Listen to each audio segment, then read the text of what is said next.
8 minutes. Merci, Monsieur le Président.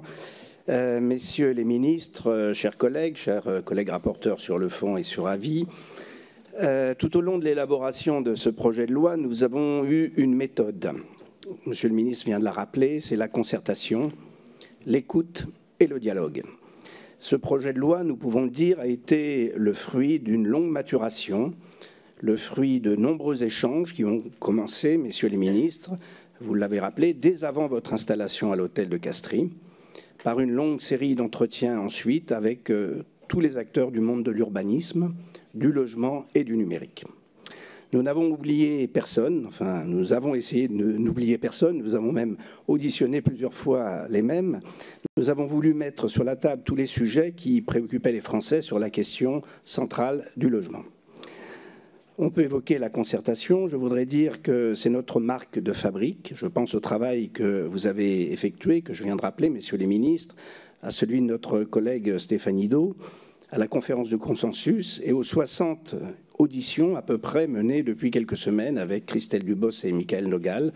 Et je voudrais saluer le dévouement de tous autour de ces auditions et l'efficacité avec laquelle celles-ci ont été menées et la participation de nombreux d'entre vous.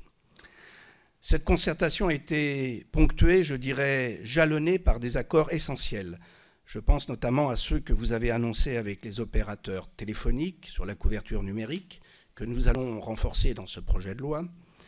Tout cela, encore et toujours, pour venir en aide aux plus fragiles, à ceux qui sont les plus isolés, car c'est bien l'esprit de cette loi. C'est d'être fidèle à notre devise républicaine qui nous rappelle que l'égalité doit être un objectif commun de tous les jours pour faire vivre notre pacte national. Je tiens aussi à rappeler qu'avant même l'adoption de cette loi, vous avez décidé que l'État viendrait en aide à 222 communes dont les centres-bourgs sont en difficulté. Et là aussi, vous l'avez rappelé, Monsieur le ministre, un certain nombre de mesures aideront les collectivités locales à travailler sur ce sujet. L'incompréhension de septembre dernier avec les bailleurs sociaux est aujourd'hui largement dépassée grâce aux propositions de réorganisation et de financement qui étaient indispensables et qui sont maintenant saluées par tous.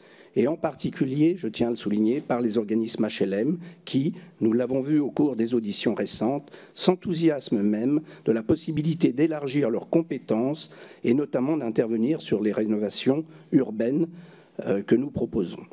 Et si je déborde un peu sur les titres 2 de ma collègue Christelle Dubos, elle ne m'en voudra pas, je suis sûr, c'est pour montrer la grande interdépendance et la complémentarité de tous les titres de cette loi.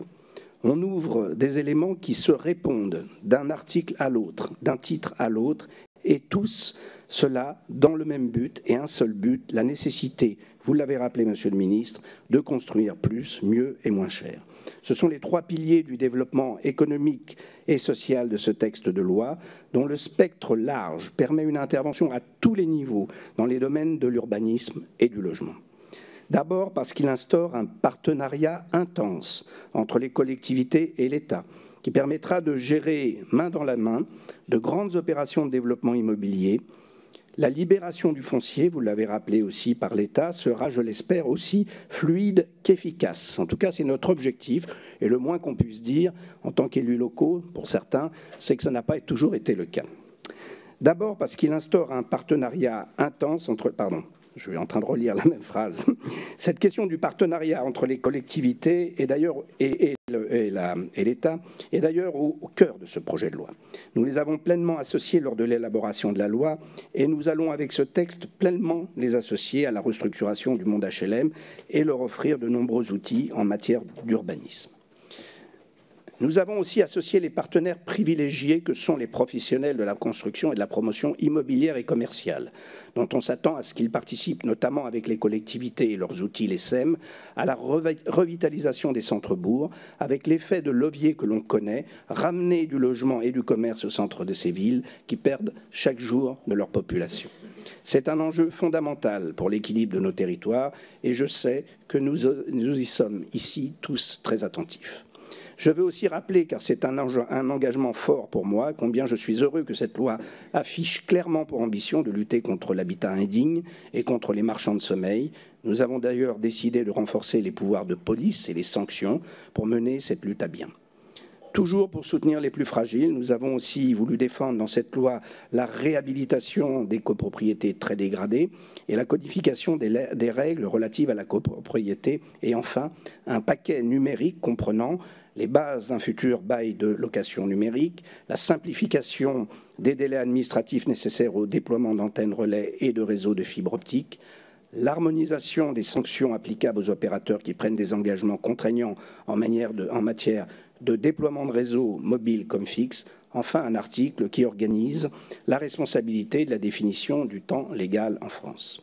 Le contenu de ces articles ayant été efficacement rappelé, je me concentrerai sur quelques observations de fond qui ont motivé le dépôt de plusieurs amendements.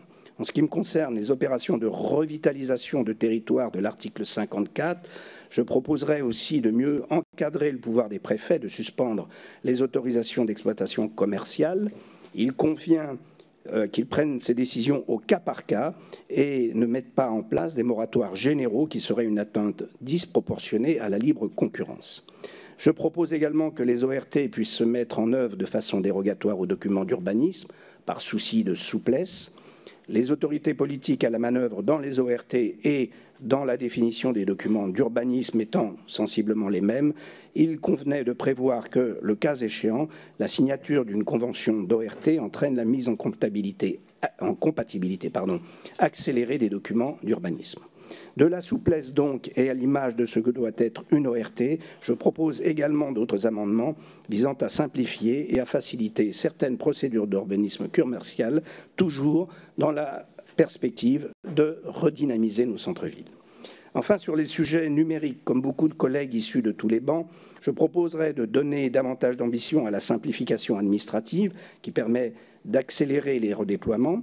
Il s'agit de résorber les poches de mauvaise couverture, notamment dans les zones littorales et dans les zones de montagne, de limiter certains contentieux administratifs ou délais inutiles, d'expliciter certaines dispositions sur des sujets certes techniques mais essentiels, que sont la prise en charge financière des réseaux, des extensions de réseaux électriques pour déployer une nouvelle antenne relais. J'ai à cœur de protéger évidemment les acquis de la loi Abeille qui avait fixé les standards élevés de protection de nos concitoyens contre l'exposition aux ondes électromagnétiques. À ce sujet, l'équilibre trouvé par le gouvernement semble être le bon. Nous y reviendrons. Enfin, en conclusion, je voudrais nous souhaiter bon travail dans un esprit constructif et au service du développement du logement pour tous et du dynamisme économique et de l'attractivité de notre pays. Merci.